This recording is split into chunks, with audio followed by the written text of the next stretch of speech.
Isang mapagpalang gabi po sa bawat isa. Isang malaking opportunity po para sa akin bilang isang kabataan na magamit upang magbaba ng salita ng ating Panginoon ngayon. Inaanyayahan ko po ang lahat sa maikling panalangin. Yan.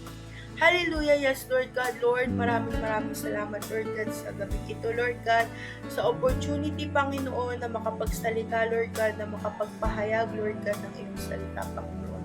Lord, I pray Lord God sa mga makakapakinig Lord God ng iyong salita Panginoon ngayong gabi Lord, anoint niyo po kami, Lord God, ng understanding, Panginoon, ng wisdom, Lord God, na nanggagaling sa iyo, Lord God.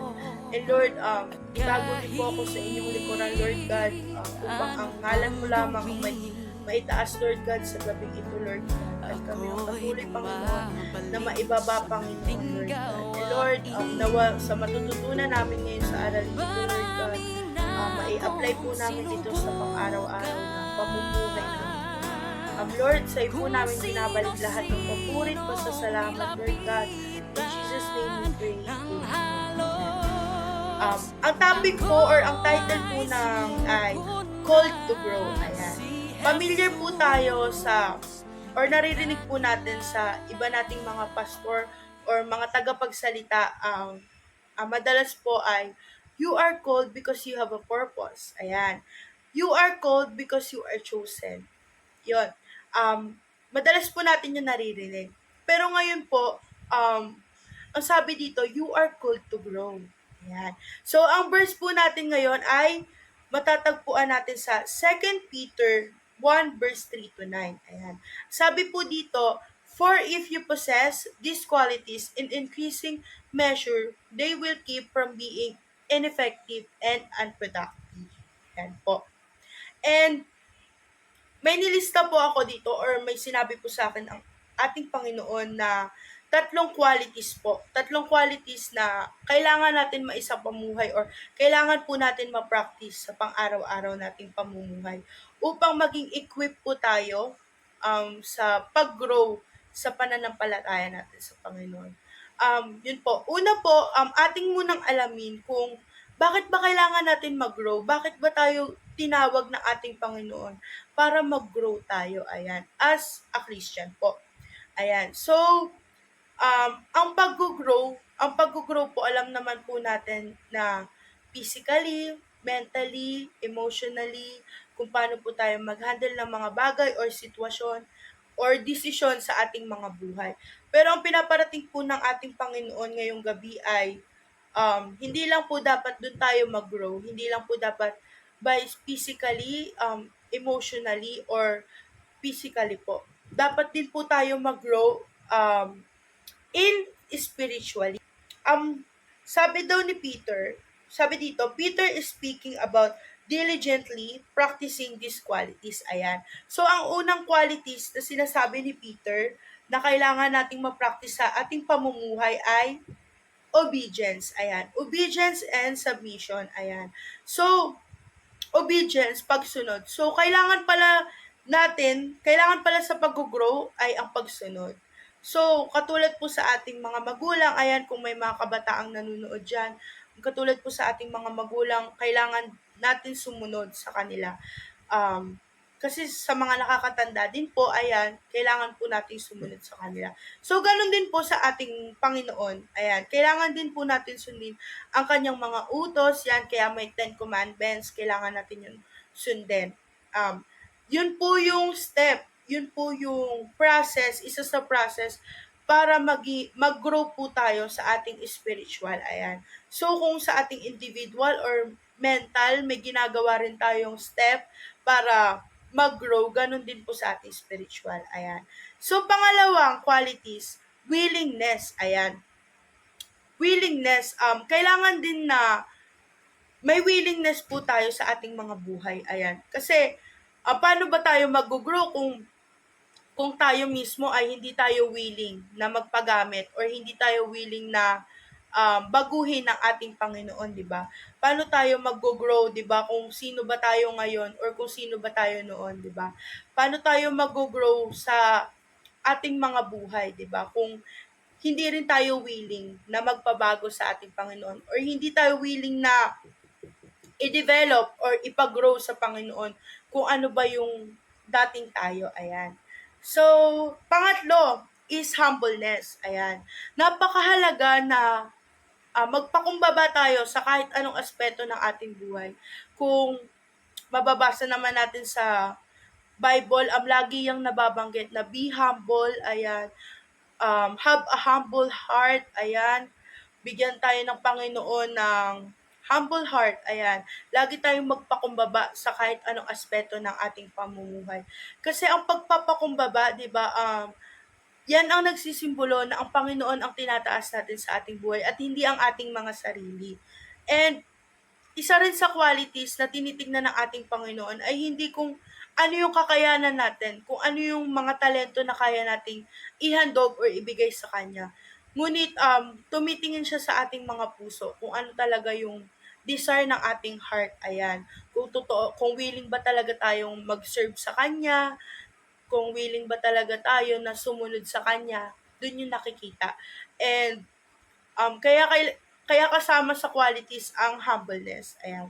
So, kapag nakamit natin tong mga qualities na to na sinabi ni Peter dito, pag nakamit natin daw to ay magkakaroon naman daw tayo ng mga benefits. Ayan.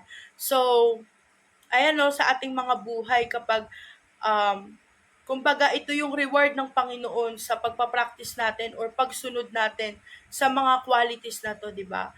And paano nga ba naman tayo magiging equipped, di ba, para magamit ng ating Panginoon kung sa mga qualities na to ay hindi na natin siya masusunod. So, may mga benefits akong sinulat dito, 4 na benefits na um, matatanggap natin or makakamtan natin na ibibigay sa atin ng ating Panginoon kapag nasunod natin yung 3 qualities na ibinaba niya. Ayan. Unang benefits ay God brings lasting happiness. So, kung maiisip natin na lasting happiness, Lord, hindi na ba ako malulungkot? Hindi na ba ako iiyak? Ayan. Lagi na ba akong magiging masaya sa buhay? So, ang sinasabi lang ng ating Panginoon na ibig sabihin nito, makakaranas pa rin tayo ng mga trials, ng mga challenges. Ngunit kahit nakakaranas tayo ng mga ganon is makakangiti pa rin tayo. Ayan, yun yung mahalaga. Kasi in God's presence, ayan, kapag nasa presensya tayo ng ating Panginoon, totoo naman na walang mahirap sa ating Panginoon and kahit anong pinagdadaanan natin, nakukuha pa rin natin ngumiti, di ba? Ayan yung sinasabi dyan na hindi ibig sabihin na God brings lasting happiness ay hindi ka na malulungkot, wala ka ng struggle sa buhay, wala ng challenges. Ibig sabihin lang ng Lord dyan ay kahit dumaan man tayo sa challenges, sa trials, or pinakamabigat na pagsubok ng buhay ay makakangiti pa rin tayo kasi nasa presensya tayo ng ating Panginoon. Ayan. Next naman po is God has a better plans for our lives. Ayan. So, madalas po natin ito naririnig na God has a better plans for you. Ayan. Familiar po tayo dyan. Ibig sabihin lang po nito na hindi na po yung mga plano natin yung naiisa katuparan. Ayan. Yung mga plano natin before, yan, na tayo yung nagpapamalakad sa buhay natin. Tayo yung nagda-drive ng buhay natin. Ngayon po na nag-grow na tayo sa presence ni God, ayan, si Lord na po yung nagpaplano ng kinabukasan natin. Siya na po yung, mas may better plan siya for our lives. Kung ano yung susuotin natin, kung ano yung kakainin natin, and maski sa pag-aaral, kung makakatapos tayo ng pag-aaral, He has a better plans for us, di ba? Kaysa sa atin, di ba? Kung tayo yung nangunguna, may possible na yung mga plans natin is mag-fail. May possible na yung mga plans natin ay makakapahamak pala sa atin, kaya hindi yun natutupad. Ayan. Next naman po, pangatlo na tayo, God frees us from worrying. Ayan. Pinalaya na daw tayo ng ating Panginoon sa mga pag-aalala. Ayan. Di ba alam naman natin na tao lang tayo na madalas tayo nag-aalala sa mga bagay-bagay katulad na lang ng kakainin natin kinabukasan, sa susuotin natin, and sa mga estudyante dyan sa pag-aaral, sa trabaho, ayan, sa mga typical na bagay, ayan, sa mga material na bagay, madalas tayong nag-aalala. So, kung nakamtan daw natin or na-practice daw natin yung mga qualities na sinabi ng ating Panginoon, ay makakamtan daw natin yun. Makakatulog tayo ng payapa, ayan, na walang iniisip, 'di ba? Bagkus na tao lang din tayo na hindi natin maiwasang mag-alala kung ano ba yung mangyayari bukas, um, kung ano ba yung darating bukas, 'di ba? Kung may kakainin ba tayo, 'di ba? Kung may susuotin ba tayo. Pero kapag nasa presensya ka ng Panginoon, God will provide, 'di ba? All our needs, 'di ba? Siya yung magpo-provide ng kahit ano pang pangangailangan natin. Material na bagay man 'yan, alam ni Lord kung ano yung desire ng buhay natin. So, yun yung sinasabi dito na pinalaya na tayo ng Panginoon na mag-alala man tayo, alam natin na si Lord yung magpo-provide lahat ng pangangailangan natin. Na mag-alala man tayo, alam nating may Diyos tayo na makakapitan. Ayan. And lastly po sa benefits, pang-apat po ay God changes our relationship for the others, for the better. Ayan. For the others and for the better. Ayan. So, binabago daw ng Panginoon kung paano tayo makipag-communicate and kung paano yung relasyon natin towards sa ibang tao. Ayan, di ba? Na ngayon, nasa presensya na tayo ng ating Panginoon at nag-grow na tayo spiritually, binabago tayo ng Panginoon kung paano din tayo nakikisalamuha sa ating kaibigan, sa ating pamilya, or sa kahit sinong tao man. And nakikita yun sa ating mga buhay. Hindi lang sa ating pananalita, sa ating pagkilos, di ba? Kundi sa ating paggawa din ng mga bagay, mga kabutihan, di ba? Makikita nila na binago talaga to ni Lord na nagpabago talaga siya, nag-grow talaga siya spiritually. Kusa pong nangyayari yun sa ating mga buhay kapag nasa presensya na tayo ng ating Panginoon. And may knowledge na tayo about kay Lord. Ayan. So, kung dati, 'di ba, nakikipag-argue pa tayo, nakikipagtalo pa tayo sa ibang tao, ngayon po mas pipiliin na lang natin maging understanding, mas pipiliin na lang natin manahimik kasi tayo yung mas nakakaunawa, and iniiwasan na natin makipag-argument sa ibang tao, ayan. So, yun yung nagiging benefits or yun yung nagiging resulta ng pag-practice natin ng mga qualities ng mga inutos ni Lord sa atin. Ayan. So, matututunan din po natin dito na sa pagsunod natin sa ating Panginoon, hindi lang po tayo yung nakakakamit ng mga benefits na to or yung magiging resulta. Makakamit din ito ng ating mga pamilya, 'di ba? Kung paano rin tayo makisalamuha sa kanila, makikita nila yung pagbabago sa buhay mo, 'di ba? Bilang nasa presensya ka na ng Panginoon. And ang sabi din ng ating Panginoon ay sa mga qualities ay hindi siya tumitingin sa ating kakayahan or sa ating mga talento na inihahandog sa Kanya pag tayo ay nagsiserve, di ba? Bagkus tumitingin siya sa ating mga puso, kung ano talaga yung desire ng puso mo, kung willing ka ba talaga to serve Him, kung willing ka ba talaga to obey Him, di ba?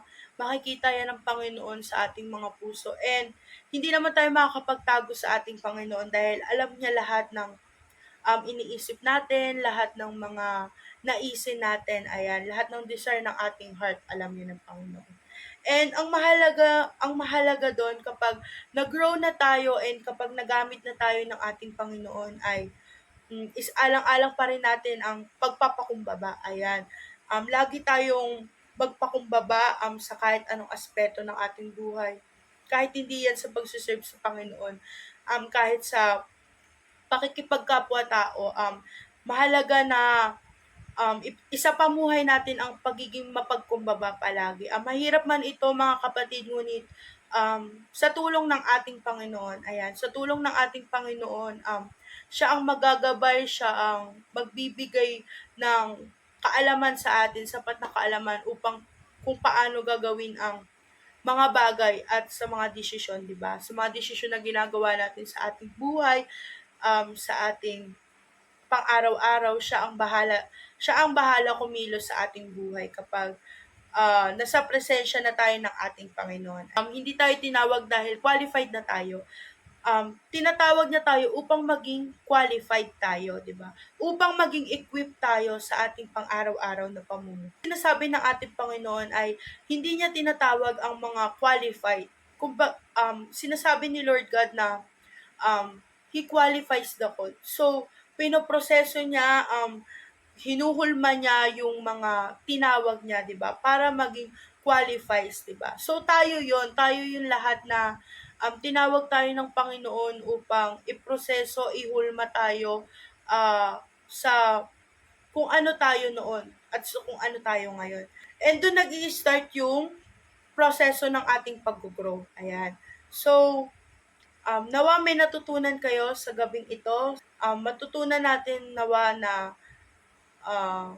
mag-grow, hindi lang sa ano tayo humandle ng sitwasyon or kung paano tayo magdesisyon sa ating buhay. Bagkos maunawaan din natin na mag-grow din tayo sa ating pananampalataya at ganun din sa presensya ng ating Panginoon na mahalaga na sa presensya niya tayo nag-grow para matulungan niya tayo i-direct sa right path na tahakin natin sa ating mga buhay, di ba? Upang hindi tayo mapalayo sa Kanya at hindi tayo patuloy na magkasala pa. Ayan. Inaanyayahan ko po ulit kayo sa panalangin. Ayan. Hallelujah, yes, Lord God, Lord, maraming salamat sa natapos, Lord God, na iyong salita, Panginoon. Sa naibaba kong salita, Lord God, nawa, Lord God, may apply namin, Lord God, ang mga qualities na ito, Panginoon, Lord God, ang obedience, Panginoon, ang willingness, Lord God, at ang humbleness, Panginoon. Lord, I pray, Panginoon, na ma-practice po namin ito, Lord God, mahirap, Lord God, ngunit sa tulong niyo, Lord, aming makakaya itong lahat, Lord God. Lord, I pray, Panginoon, sa mga nakapakinig, Lord God, ng iyong salita, Lord God. Bless them, Panginoon, guide them, Panginoon, Lord God. And Lord, sa mga hindi nakanoon, Lord God, ng live na ito, Panginoon, ngayong gabi, Lord God, I pray, Panginoon, na touch ko heart nila, Lord God, ipaalala mo sa kanila ang iyong gawain, Lord God.